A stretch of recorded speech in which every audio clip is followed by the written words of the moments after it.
limoeiro.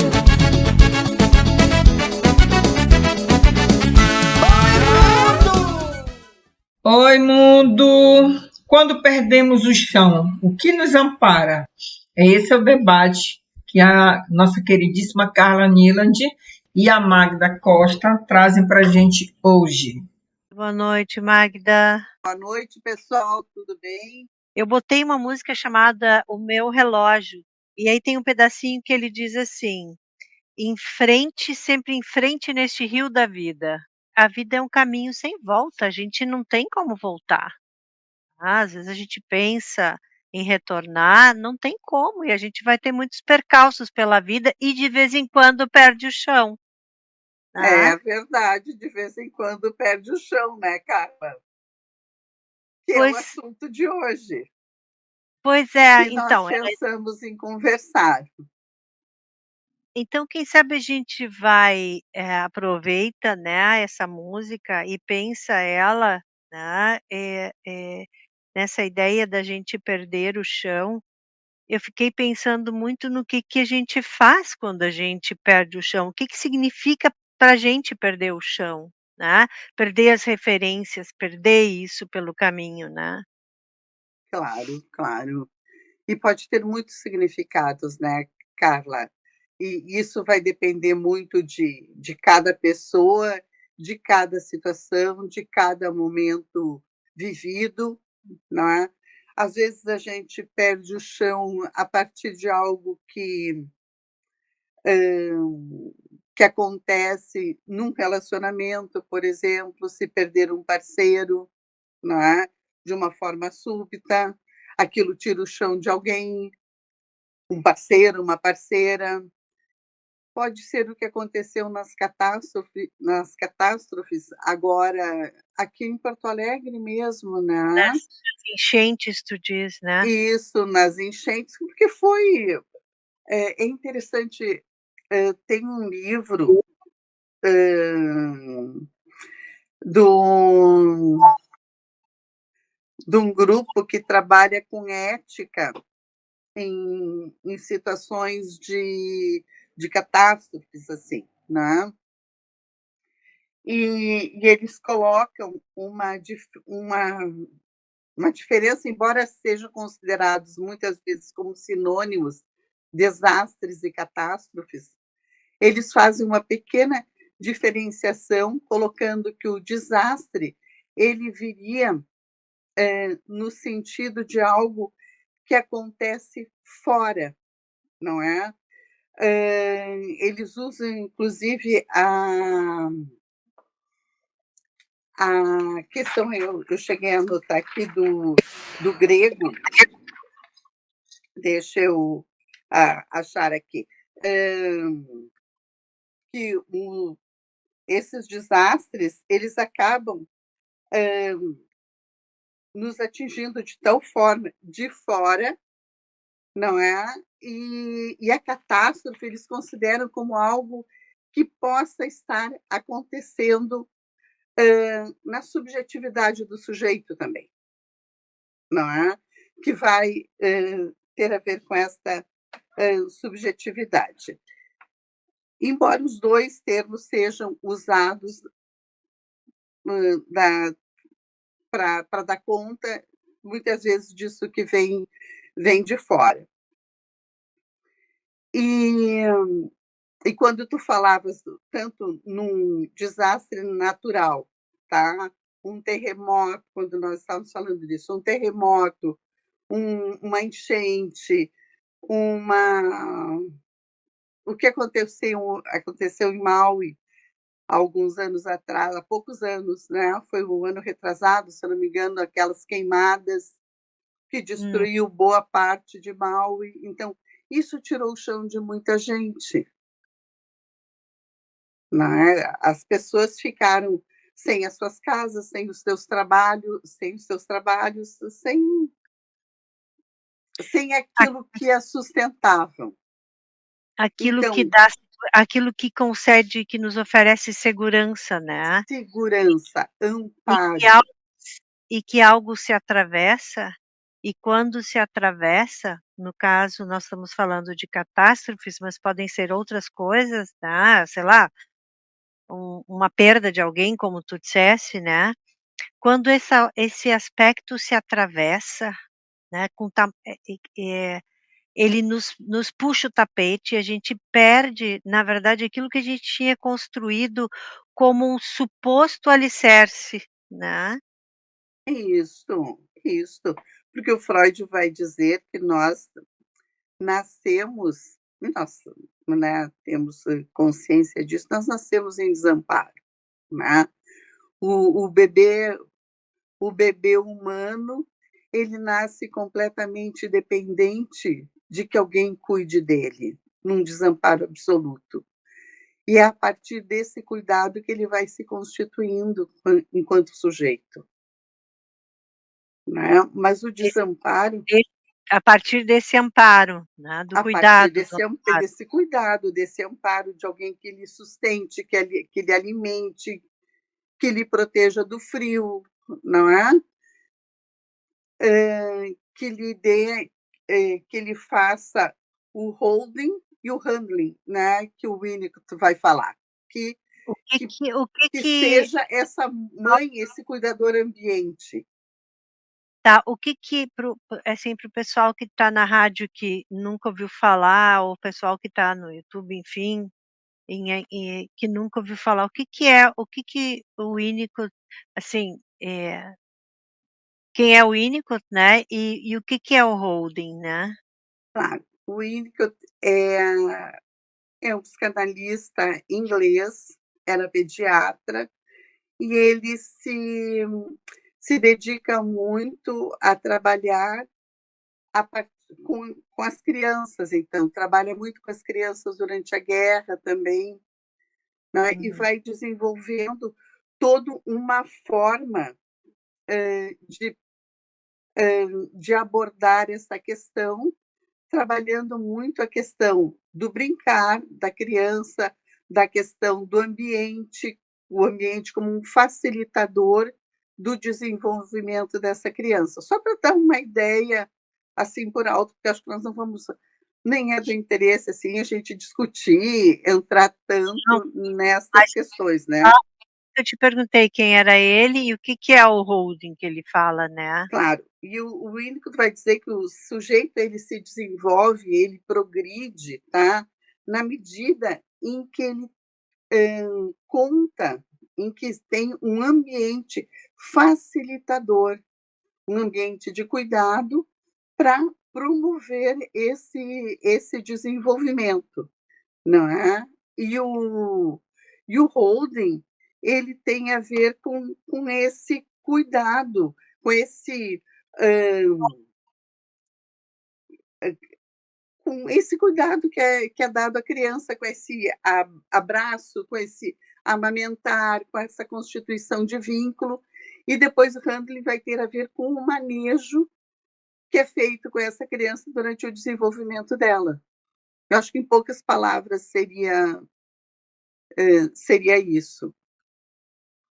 Eu não sei se E tu queres então acrescentar alguma não, coisa, Carla. eu estava pensando que isso vai dando uma estrutura, né, isso vai dando um chão para que essa criança, porque tu estava falando do cuidado, né, desse cuidado do ambiente, de como vai se acolhendo esse desenvolvimento dela, e isso vai dando o chão, para todos nós Sim. funciona assim.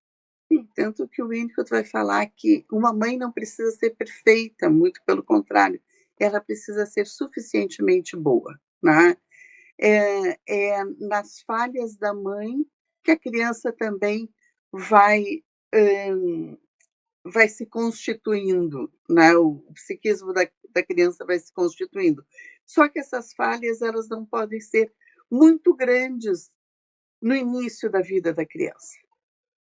Elas vão acontecendo gradativamente de uma forma que essa criança possa suportar, né. Então ele vai falar numa mãe suficientemente boa para aquela criança,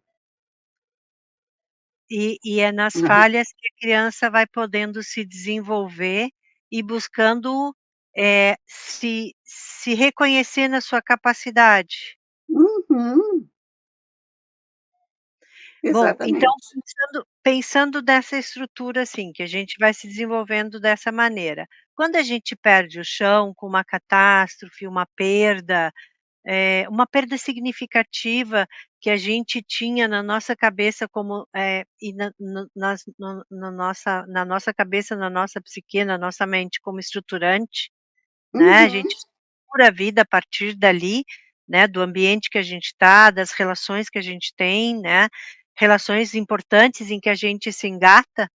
Se a gente perde isso, né, então a gente tende a ter uma sensação de desamparo, né, e é fica como se desamparado mesmo, perde o chão. Deixa eu só terminar. Por outro claro, lado, se uma criança foi estruturada, como tu estava falando, uma pessoa conseguiu ter uma estrutura, né, emocional suficiente para dar conta, né, de si, quando ela perde isso, ela essa pessoa que recebeu isso busca de forma mais rápida uma solução ou não?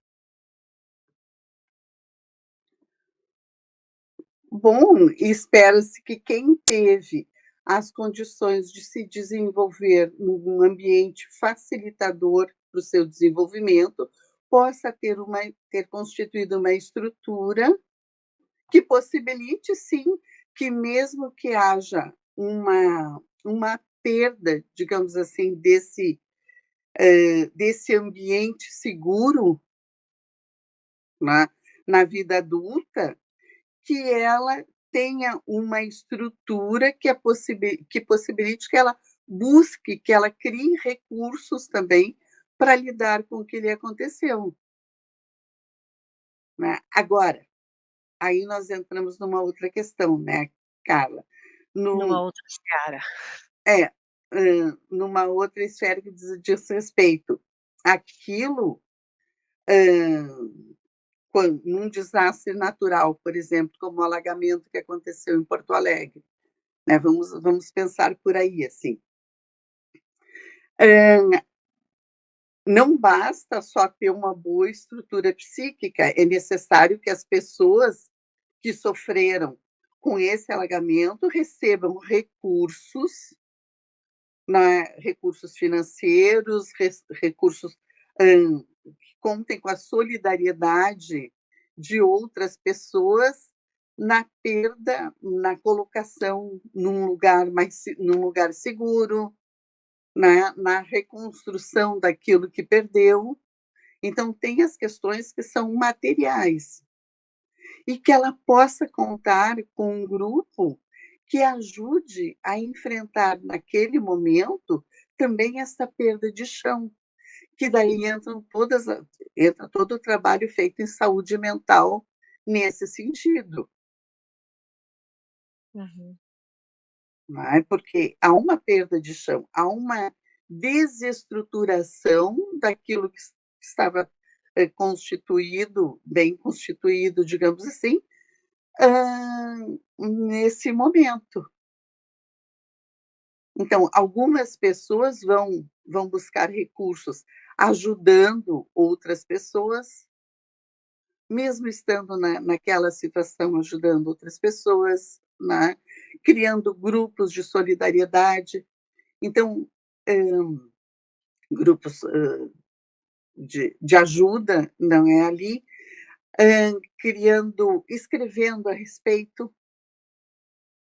Cada um vai buscar os seus recursos também para lidar com aquilo que está, hã, lhe acontecendo, não é? A partir, sim, da sua constituição e do quanto, suporta esse momento. Agora é uma perda de chão muito significativa. E também do que está acontecendo na vida da pessoa naquele momento, o quanto ela vinha de eventos traumáticos também ou não, né, aí cada situação é uma situação. Fica muito difícil de generalizar, né. pois é, Nós eu pod Não, pode falar, Magda, depois eu retomo aqui. Não, nesse sentido, assim, da importância de podermos contar com os nossos vínculos, né, com as nossas, com o nosso mundo interno, digamos assim, mas também com os vínculos do mundo externo, né, com os investimentos que nós conseguimos fazer nesse momento. Então a gente pode começar, assim, pensando que quando a gente perde o chão, né, quando a gente se desestrutura e são muitos a gente estava usando como exemplo a enchente, né, o alagamento, tanto todos eles, enfim, para nós o Rio Grande do Sul ficou metade dele embaixo d'água, né. A gente perdeu o chão, muitas coisas mudaram, muita gente perdeu o chão, literalmente, perdeu tudo, né, e teve que contar com a solidariedade. Tem outros momentos com a solidariedade, com a sua estrutura e com o aporte financeiro, que é uma coisa do real, né, da importância da instituição real quando ela entra, né, a gente tem que ter esse aporte, né, digamos assim, do do do real, da do que vem de fora do ambiente para do que vem de fora para nos ajudar a reestruturar, né.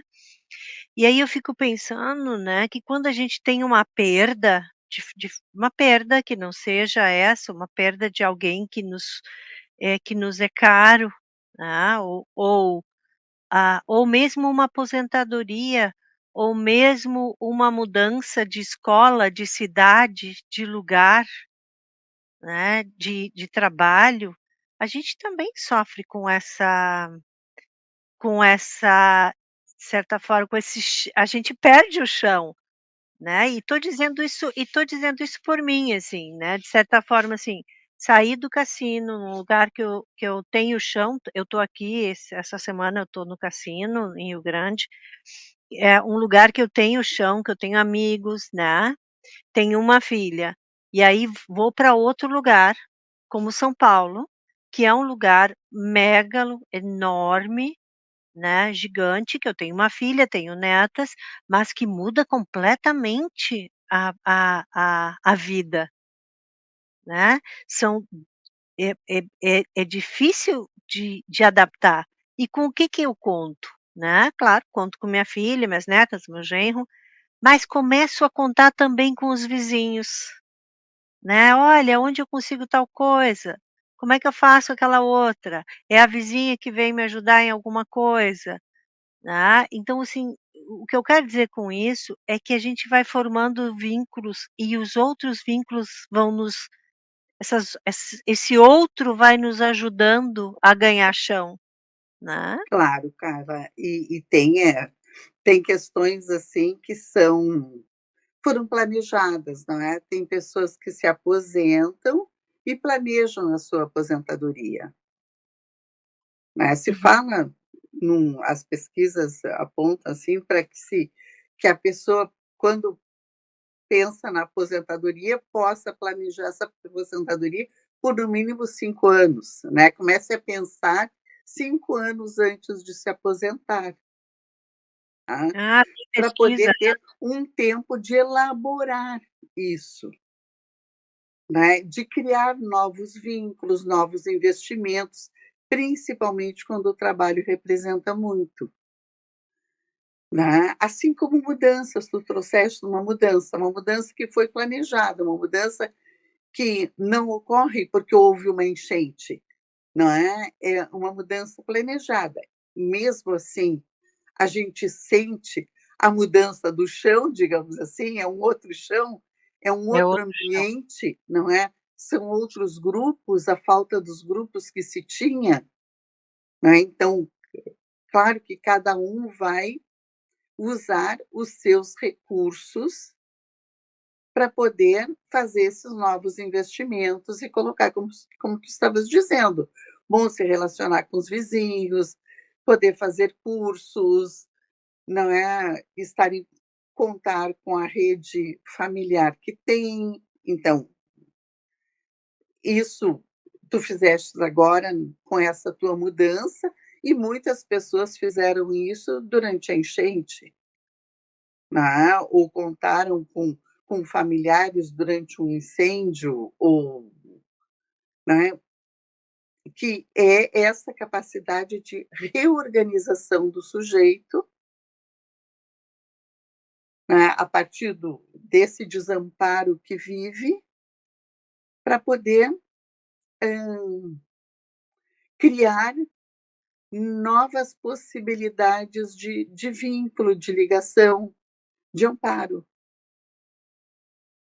Né? Pois Quando, é, diga, pode falar. Não, não, termina de falar, porque daí eu vou engatar um outro aqui.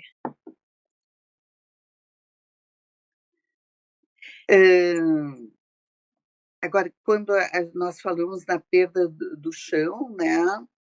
A perda do chão remete muitas vezes a algo inesperado que acontece, né?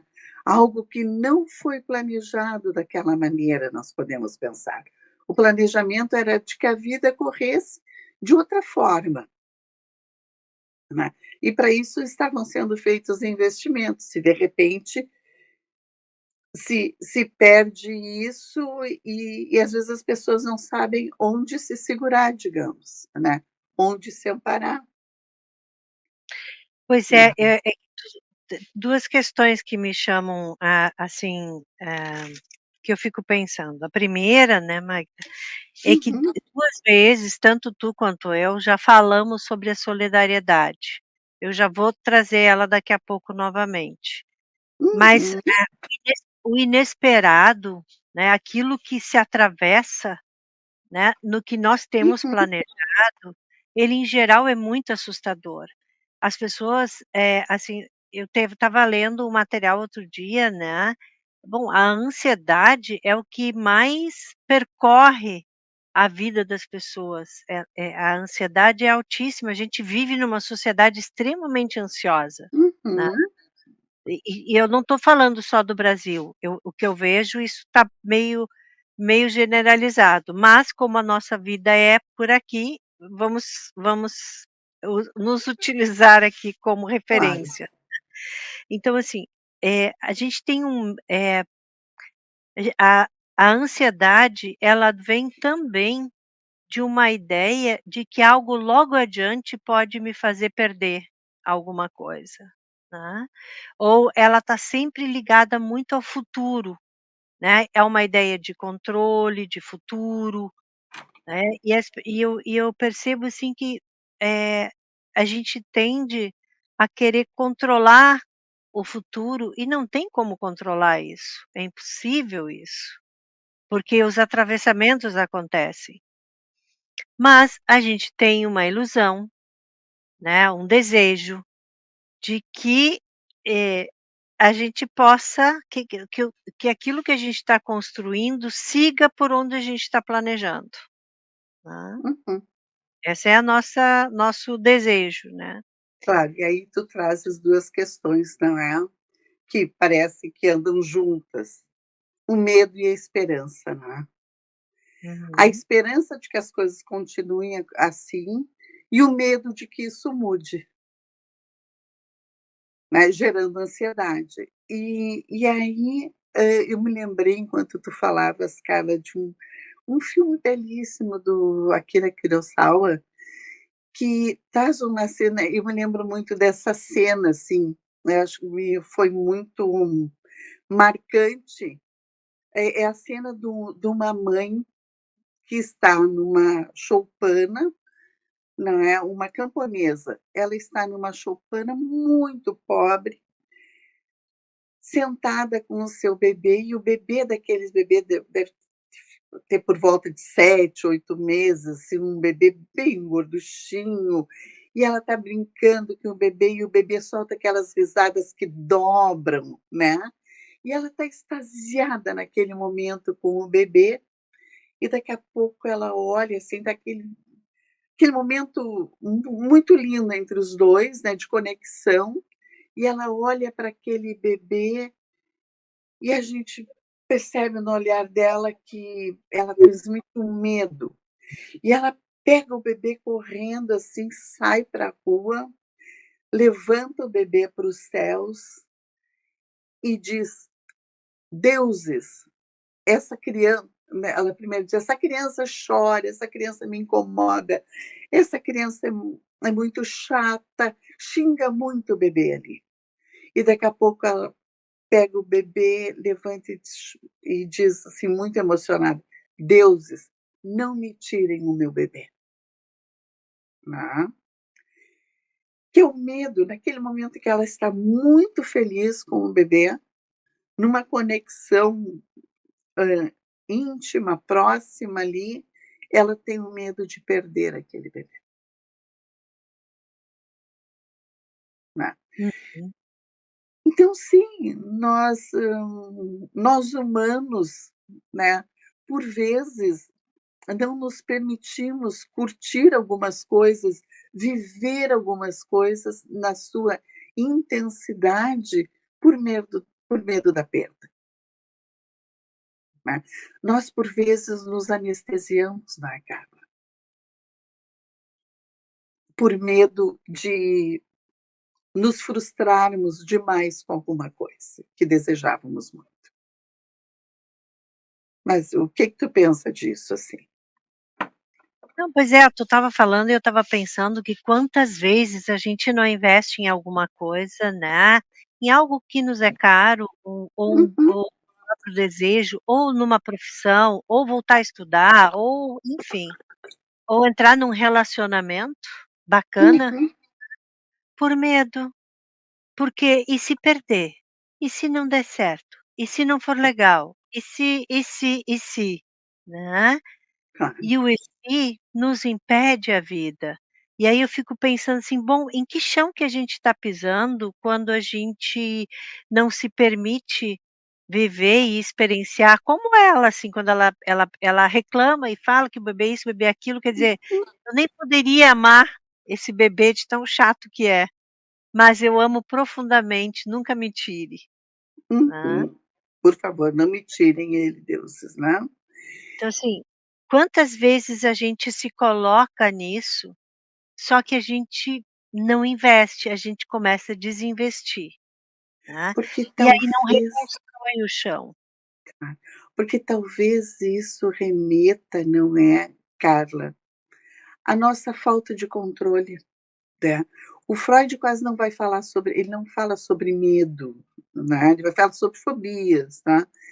Mas ele desenvolve muito a questão do desamparo em diferentes textos dele, né. Esse desamparo com que nasce o bebê humano, desde sempre, mas o nosso desamparo frente ele vai colocar principalmente frente à natureza, né. Nós não controlamos as enchentes, os furacões, os vulcões, né, o mar, os terremotos.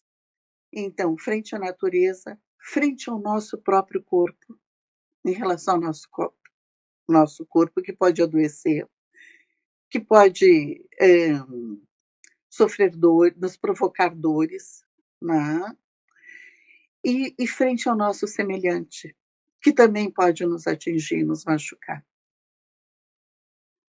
né. Então, me parece que remete muito mais a esse desamparo, a essa perda de chão.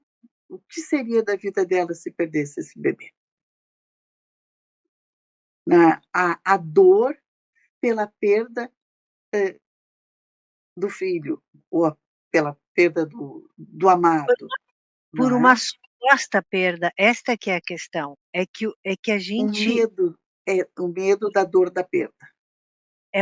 a gente tem e aí nem investe de tanto medo, né.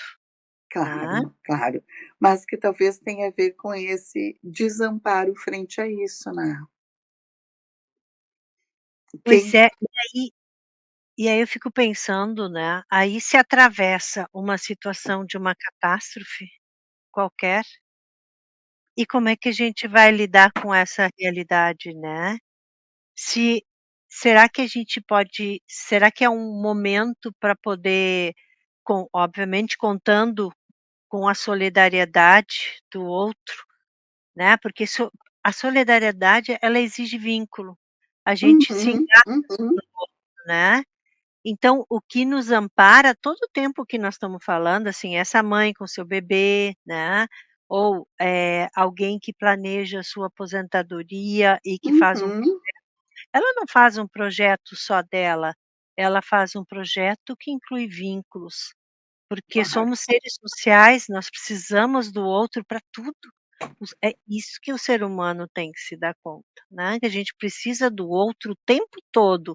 É o outro que nos ampara, é o outro que nos engata e nos retira, muitas vezes nos segura quando a gente fica sem chão, né, Uhum. né, Nesse nos ampara. nesse livro do Ibis que eu comentei, eles trazem um poema escrito, hã, após, uma catástrofe, né, que aconteceu em Santa Fé, e que diz assim, eu pensei em ler, porque acho que tem a ver com isso que tu trouxestes.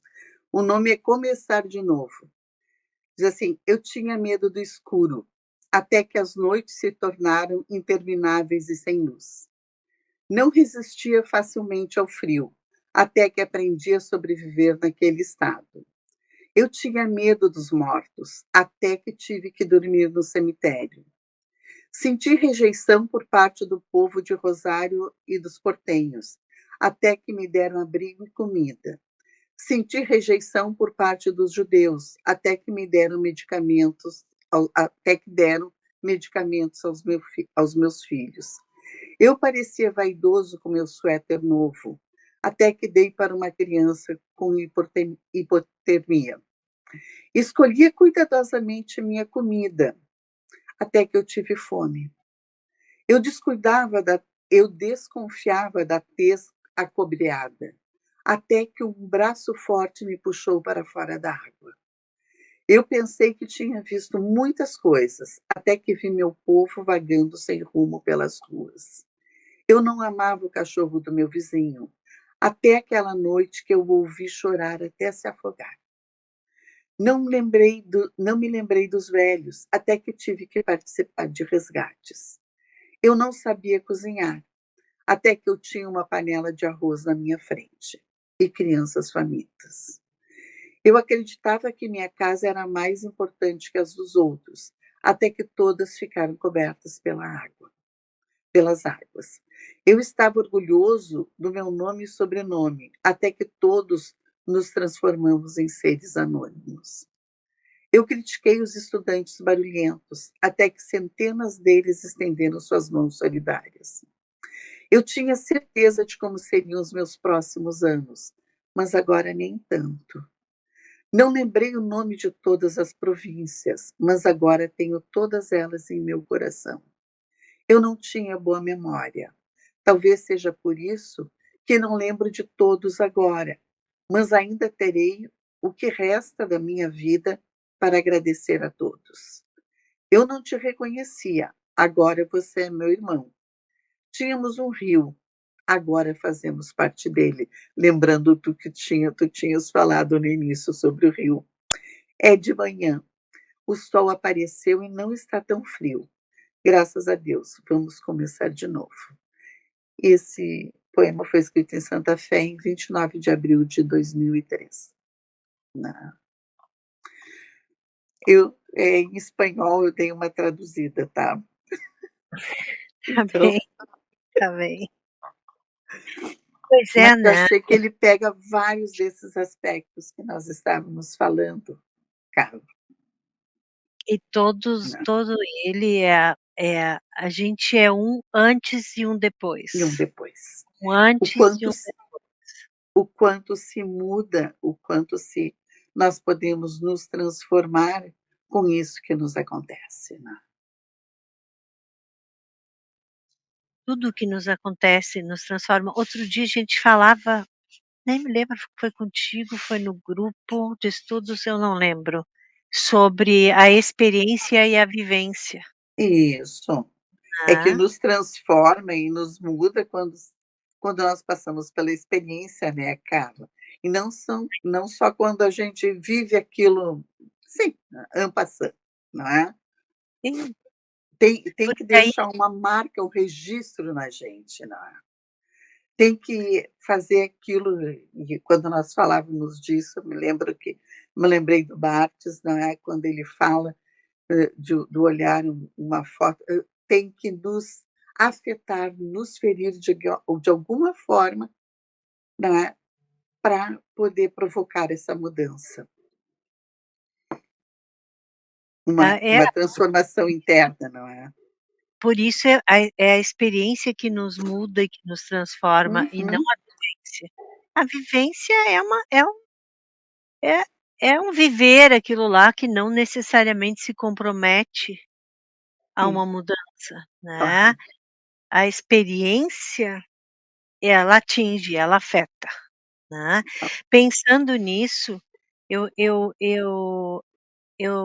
estava te escutando e o tempo todo me vem a ideia, né, desse esse começar de novo, né, porque mas é um começar novo, porque na Uhum, que eu uhum, já não sou mais o mesmo, nem é um de novo, é um novo.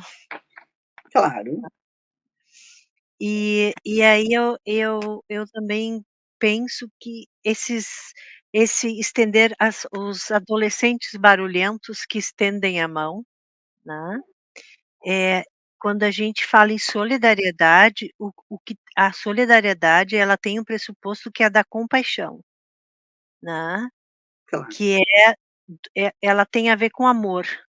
Uhum, E a compaixão, o amor, eles são muito mais evoluídos que o ódio. É muito mais fácil a gente sentir raiva, né, do que desenvolver o afeto e a solidariedade, porque a solidariedade ela exige mais, ela exige que eu me coloque no lugar do outro, que eu consiga compreender o outro, que eu consiga acolher este outro e estender a mão, né. tem que haja essa empatia, né, quando diz de Tem colocar no lugar do outro, que né, que haja uma empatia.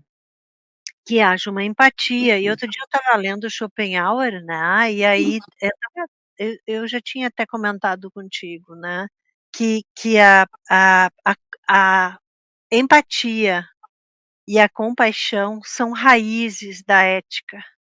uhum, Então, se são raízes da ética, né, quando eu consigo ser solidário, eu já tenho dentro de mim uma noção ética, né, ela está colocada, e inevitavelmente eu vou estender a mão sem interesse, porque a solidariedade ela não é eu te dou agora para tu receber depois, né, eu aí agora falando em época de campanha, né, não, eu te dou, te ajudo, mas eu quero o teu voto depois. uhum. Isso não tem a ver com compaixão, né, e nem com empatia, isso tem a ver com outra coisa, né, É, a mas talvez compaixão tenha a ver com aquilo que as pessoas também desejam promessas, não é? Elas desejam que alguém lhes diga que no futuro vai ser diferente, não é? Mesmo elas que criam, né. mesmo que falte mesmo que quem diga falte com a verdade, né, Mesmo que ela já saiba que vai faltar com a que verdade. vai faltar com a verdade. É como se a verdade já não tivesse mais o mesmo peso, não é, cara? Pois é, e aí depois disso, né, a gente fica idealizando um alguém que não vai cumprir, porque a gente até já sabe que não vai cumprir, mas a gente precisa dar cara para ele, né, precisa dar uma cara para essa ilusão que a gente tem, né, de que nada vai me acontecer mais, não ficarei desamparado. Hã, É uma é uma forma de se olhar para isso, não é? é uma forma, né. Uhum. Como é que tu pensa isso que tu estava falando? Sobre Sobre essa questão, né, da idealização desse outro, desse Eu não sujeito que a é, gente dá não uma cara e busca como sendo o salvador, né, que nunca não, mais vai. o que eu falei é que as pessoas, é é como se precisassem as pessoas buscam esperança, não é?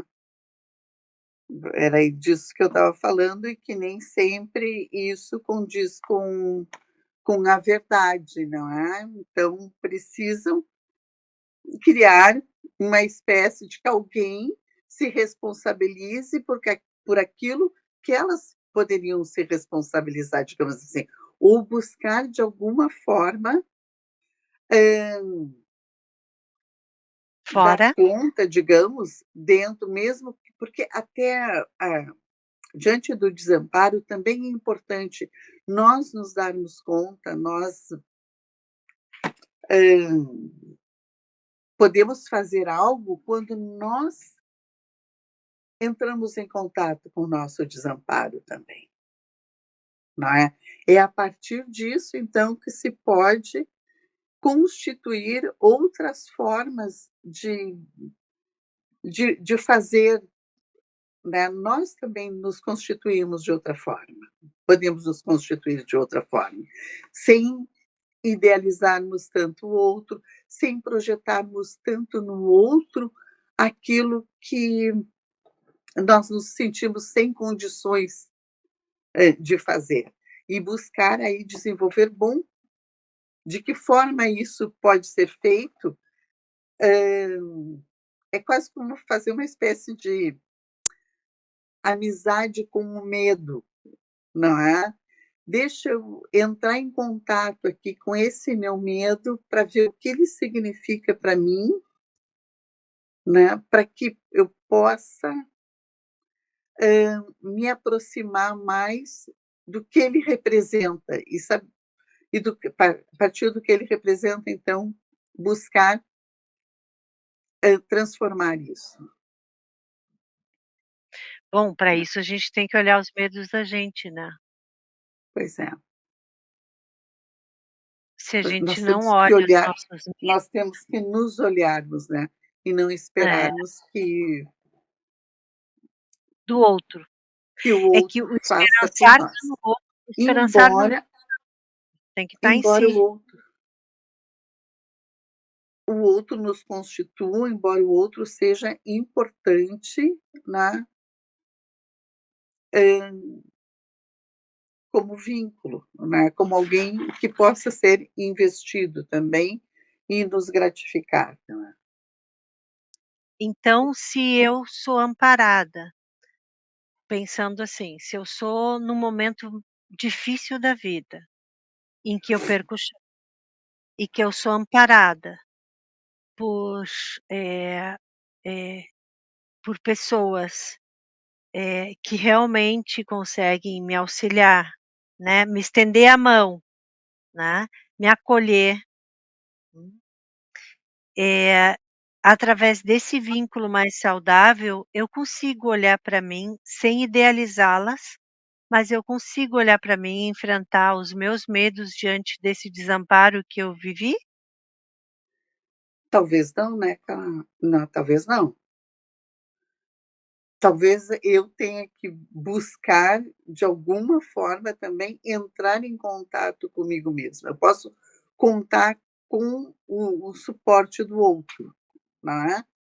Mas eu preciso contar com o meu suporte também, Então eu tenho que né. olhar o Nesse sentido, a importância, do tratamento, né, pessoal, de cada um buscar entender melhor se entender melhor, né, se vincular melhor consigo mesmo, digamos assim, né. e se acolher nas suas dores, né, nos Nos seus seus nas desamparos, exatamente. Na dor e no prazer de ser o que é, não é, é? Isso. Uhum. nas suas dores, nos seus prazeres, poder se conhecer, né. Claro. Então quando eu perco o chão, eu tenho 2 trabalhos para fazer, tirando o dado real, tá, assim, de ter que, de precisar instituições que nos ampare, né, ok, mas a gente ter relações, vínculos que nos ampare, e o processo seguinte é poder olhar para si mesmo e ver no que essa experiência foi transformadora e poder entender essa transformação, porque acontece uma transformação, mesmo essa questão das enchentes, né, eu conheço pessoas que vivenciaram isso, muito, vivenciaram não ajudando aos outros, mas vivenciaram porque tiveram sua casa afetada, o seu chão Uhum. afetado, né. É uma experiência transformadora, né. E ela pode ser compreendida de uma forma angustiante, o tempo todo começam as gotas de chuva e o trauma vem, o medo vem, e pode também transformar de outras maneiras, né. Começa a repensar a sua vida, o que quer, como quer, será que estava bem assim? De usufruir, né, de outra maneira dessa experiência intensa que teve, né. De perder coisas, É, perder e para isso, Carla, é muito difícil de fazer isso sozinho, né. É muito difícil de poder olhar para tudo isso e ressignificar, sozinho, né. Aí eu entendo a importância das intervenções que são feitas em desastres, em catástrofes, em saúde mental, da né, seja importância. seja em grupo, seja de forma individual, né, me parece muito importante. Assim como quando alguém tem uma perda,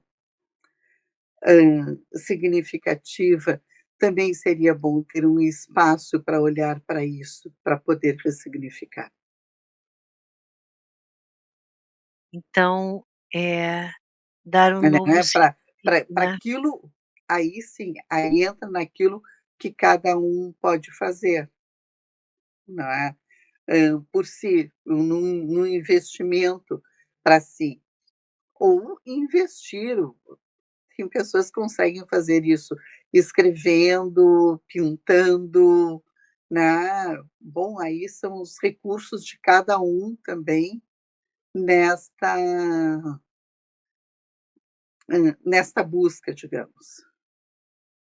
Volta a questão, né, de como tanto De um com poder poder poder ter um espaço para pensar sobre si e olhar para si, né, e olhar, a pra sua vida, os recursos que tem, né, e poder acolher suas dores. E poder então transformar suas dores e prazeres, enfim, do que gosta, do que não gosta e os valores que tem, e e, junto com isso a importância, né, que tem o a arte na vida das pessoas, claro, claro. porque a arte A ajuda a arte dar como recurso também, né, que se tem para suportar, essas adversidades. bom, Magda, tá a gente está com 20h58, a nossa proposta é fechar sempre em 1 hora, né.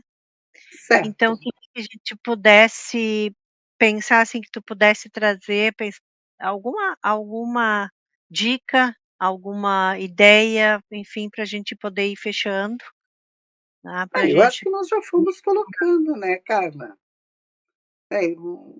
Né, acho que nós já fomos colocando, hã, que seria isso, né, das pessoas buscarem fazer novos investimentos também, em si, nas suas relações, muito naquilo que somos condenados a investir, como diz a Pierre Lanier, que era uma psicanalista francesa, né.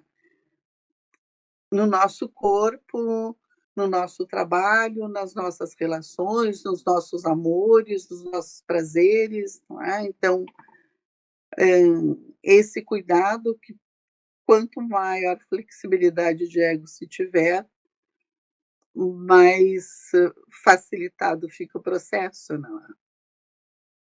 E é tão bom ser condenado a investir nos nossos amores, no trabalho que a gente gosta, né, no nosso próprio corpo, na nossa própria mente, né. Claro, do que nos tornarmos feitores de nós mesmos, né? No trabalho que nos é imposto, numa vida que nós não gostamos, não é? Como se estivéssemos sempre nos chicoteando daí, não é? É, e aí a gente fica Sempre nos desamparado. exigindo e nunca tendo um tempo para nós mesmos. E como fica fácil, né, da gente se perder, quando a gente não tem prazer, ou tem pouco prazer na vida, né, assim, de poder Uhum, olhar para si, ver coisas que dão sentido na vida, né. claro. A vida passa muito rápido, então é melhor a gente aproveitar, não é? Claro, e eu acho que sim, acredito que sim. Acho que acreditamos nisso, né, Carla? Por isso estamos aqui conversando sobre essas questões da vida, não é? É, nesse sentido eu sou terrível. Eu acho que eu sou uma pessoa, ah, assim, muito esperançosa, mesmo que pareça que não muitas vezes, mas acho que esperançar para mim é um verbo, e ele não tem nada de ilusão nisso. Ele tem é esperançar no sentido do afeto mesmo, sabe. É, No sentido quando tu colocas assim, a gente pensa numa fé na vida, né, num acreditar na vida, né, eu não acreditar nas ligações. que pena que eu não tenho a música aqui, mas tem uma música dos Tribalistas que diz, né, que é é fé na taba e pé em Deus, né. Aham. Isso aí. Eh, e eu acho isso muito interessante, porque eu acho que fé na taba, né, no seu grupo, no seu ambiente, nas relações que a Uhum. gente tem, é muito importante. Nos sustenta, né, nos dá sustenta é a rede que nos sustenta quando o chão se vai, Claro, né. claro. E da mesma coisa a fé em seu Deus, seja qual for, né,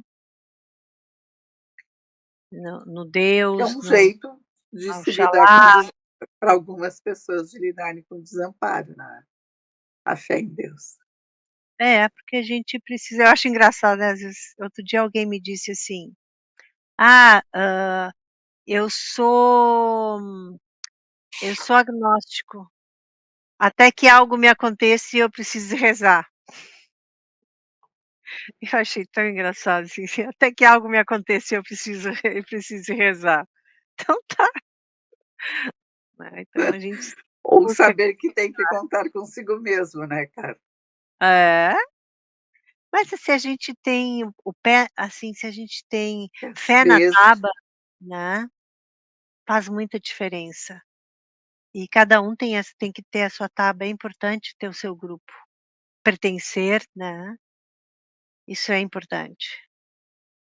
Se ter a sua rede, né, a minha uhum, redinha, minha rede de uhum. amigos, minha rede de família, minha rede, né. Ter certeza.